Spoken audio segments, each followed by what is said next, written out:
हुड्डा जी, बड़ी बड़ी खबरें चल रही हैं कि सरकार ने किसानों को एक बड़ी सौगात दी है। डीएपी का जो कट्टा था वो 1200 रुपये में कर दिया है। बड़ी बड़ी खबरें कहें या झूठी झूठी खबरें कहें, सरकार ने बहुत अच्छा काम किया।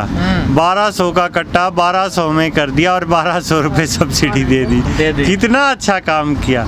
इसके लिए तो मेरे ख्याल से नोबेल पुरस्कार दिला दे मोदी जी को, या उससे कम में काम चल जाएगा। खबरें चल रही हैं प्रधानमंत्री जी ने दी बड़ी सौगात किसानों को। हाँ, तो खबरें चलवाने का काम ही उनका, सौगात देने का काम उनका नहीं। सौगात नहीं देंगे वो कभी किसानों को। अगर सौगात ही देनी होती तो ये बिल भी वापस लिए जाते और एमएसपी की गारंटी भी दी जाती। लेकिन हुड्डा जी, समझ में नहीं आया, 3 महीने पहले भी 1200 रुपये का कट्टा था वो, जब किसानों की बुआई चल रही थी, जब जरूरत थी तब वो 2400-2300 में पहुंचा। अब जब बुआई खत्म होगी फिर 1200 रुपये में आ गया, वो 1200 की सब्सिडी दे दी। इनका काम बेवकूफ़ बनाने का है। जनता को बेवकूफ़ कैसे बनाया जाए बताया तो आपको, आपने खुद ही बता दिया। पहले भी 1200 का था, बीच में 2400 का जब जरूरत थी उसकी, जब ले लिया, उसके बाद अब फिर 1200 का कर दिया। जब जरूरत आएगी फिर 2300 का कर देंगे और उसके बाद फिर उसकी सब्सिडी दिखा के फिर 1200 कर देंगे। इनका काम है देश को बेवकूफ़ बनाना, देश को गड्ढे में ढकेल दिया है। अभी कुछ दिन पहले आपने एक और ड्रामा देखा होगा, 2000 रुपये किसानों के खाते में डाले गए और उसका पूरा बड़ा प्रचार किया गया। अभी तक भी प्रचार चल रहा है ना। 19,000 करोड़ रुपए ही टोटल अमाउंट था।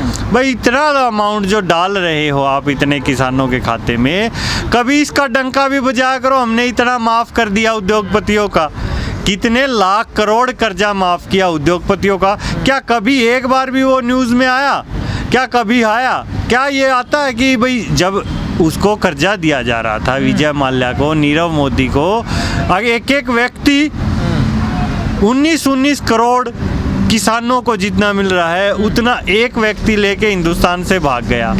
क्या कभी वो दिखाया था कि इसको हम 12,000 करोड़ रुपया कर्जा दे रहे हैं और इसका माफ़ कर रहे हैं? उद्योगपतियों का, अडानी का, अंबानी का, इनका कितना माफ़ किया गया है? क्या कभी आपने देखा उसको? लेकिन सर 2000 की खबर जरूर मिलेगी आपको, प्रधानमंत्री सम्मान। हाँ, वो दिखाना है ना, सम्मान निधि नहीं, वो किसान अपमान निधि है।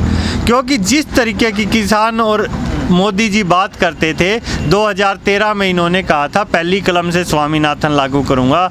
2013 में इनके किसान मोर्चा के अध्यक्ष, जो राष्ट्रीय अध्यक्ष ओम प्रकाश धनखड़ जी, जो आज हरियाणा के अध्यक्ष हैं, वो डिमांड करते थे 2100 रुपये गेहूं के रेट की और कहते थे हर साल जैसे डीए बढ़ता है 5% 4% बढ़ाएंगे।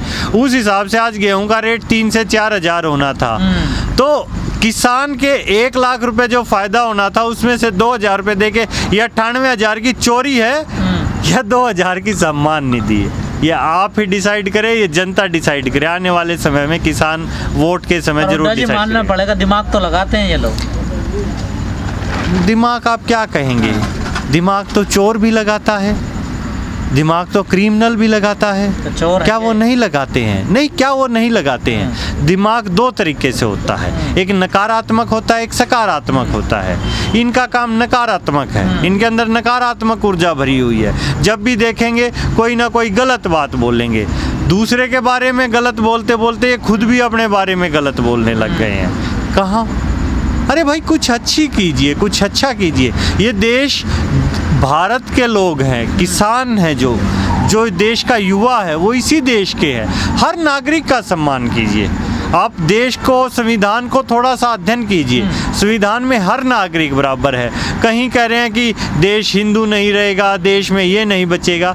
अरे जब देश ही धर्मनिरपेक्ष है तो क्या हिंदू और क्या मुसलमान और क्या सिख और क्या ईसाई आपस में है? सब भाई भाई। लेकिन हुड्डा जी, 6 महीने से किसान यहाँ सड़कों पर बैठा हुआ है, संघर्ष कर रहा है, सरकार से अपनी बात मनवाने की कोशिश कर रहा है। बीच बीच में कभी प्रकृति आपदा भी आ जाती है, बारिश, आंधी, तूफान। 2 दिन से फिर किसान परेशान। कितना लंबा और चलने वाला है ये आंदोलन? भाई, किसान हारने वाला नहीं है, किसान जीतेगा। ठीक है, अगर मैं इस आंदोलन में यहाँ मर गया 10 साल, 15 साल, 20 साल, 10 दिन, जब भी उसके बाद भी, तो या तो मर सकता हूँ या जीत सकता हूँ। हार नहीं है किसान के खाते में, क्योंकि यार देश किसान का है। कहीं ये भ्रम हो गया है कुछ लोगों को। देखो, लोकतांत्रिक व्यवस्था में हम एक व्यक्ति को सांसद, विधायक चुन लेते हैं और उसको ये मन में भ्रम हो जाए कि देश उसका है, तो ये उसका भ्रम हुआ है। देश उसका नहीं हुआ, देश वास्तव में देश के लोगों का है, सर, किसानों 26 का। तारीख को पूरे 6 महीने से आंदोलन को बीत जाएंगे, काला दिवस के रूप में मना रहे हैं और आपके बड़े नेता कह रहे हैं कि कुछ बड़ा करने वाले हैं। क्या करने वाले हैं आप? बड़ा तो हम कर ही रहे हैं, इससे बड़ा क्या होगा।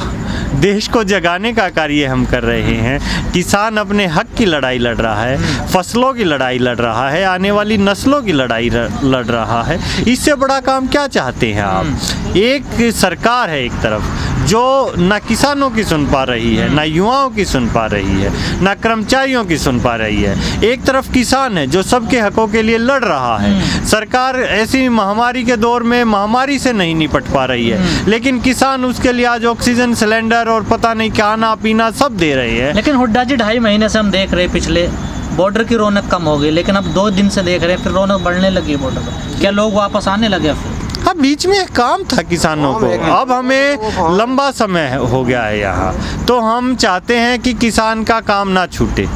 आज से ज़्यादा साल पहले नहीं, सिर्फ 40-50 साल पहले देखोगे तो जब जय जवान जय किसान का नारा लाल बहादुर शास्त्री जी ने दिया था, तब देश में खाने को अनाज नहीं था, तो इस किसान ने ही उत्पन्न किया था।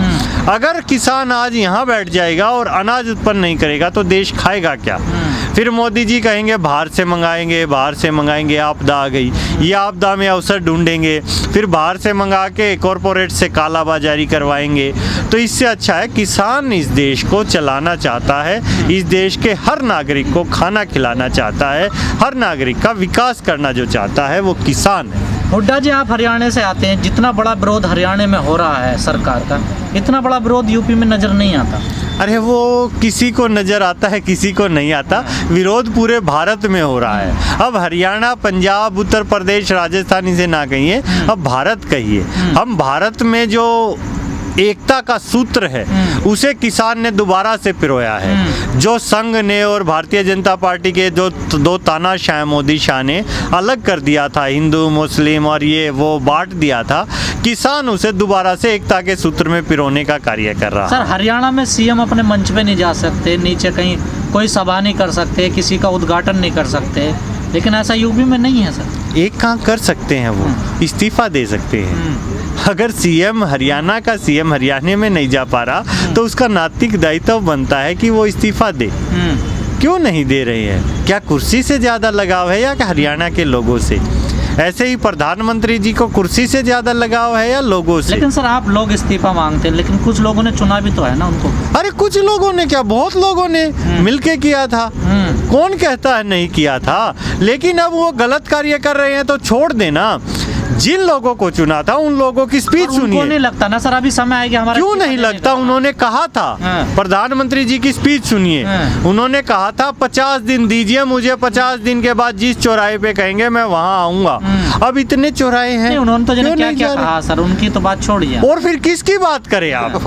किसकी बात करें? अमेरिका के राष्ट्रपति की करें या ब्रिटेन की करें? बात करते मौका। अरे हरियाणा का सीएम भी उसी का चेला करके दिखाया कि अभी भी मुझे चाहते हैं यहाँ के लोग। कहाँ चाहते हैं? सरकार बची है। वो तो भारतीय जनता पार्टी के सर्वे में आया, सबसे कम जो लोग पसंद करते हैं वो हरियाणा का सीएम है। सबसे बुरा सीएम हिंदुस्तान का वही निकला। विधानसभा में बहुमत तो पारित कर लिया। नहीं है ना, बहुमत खरीदा गया है। बहुमत जुगाड़ से किया गया है। जो जेजेपी को 36% वोट मिला हुआ वो उन्होंने ये कह के लिया था हम बीजेपी को यहाँ से यमुना पार कर देंगे। ठीक है, लोगों ने वोट दिया, लोगों ने तो उसे चुना, वो जा गया बीजेपी के गोदी में बैठ गया। इसमें जनता की क्या गलती? जनता अच्छा करना चाहती है, जनता को देश से लगाव है, लेकिन कुछ चुनिंदा लोग हैं जो देश को बेचना चाहते हैं। उसका विरोध हम नजर आ रहा है। हाँ बिल्कुल, जनता के साथ जो धोखा करेगा उसका ऐसा ही विरोध होगा, चाहे वो मुख्यमंत्री हो या प्रधानमंत्री या गृह मंत्री, कोई भी हो।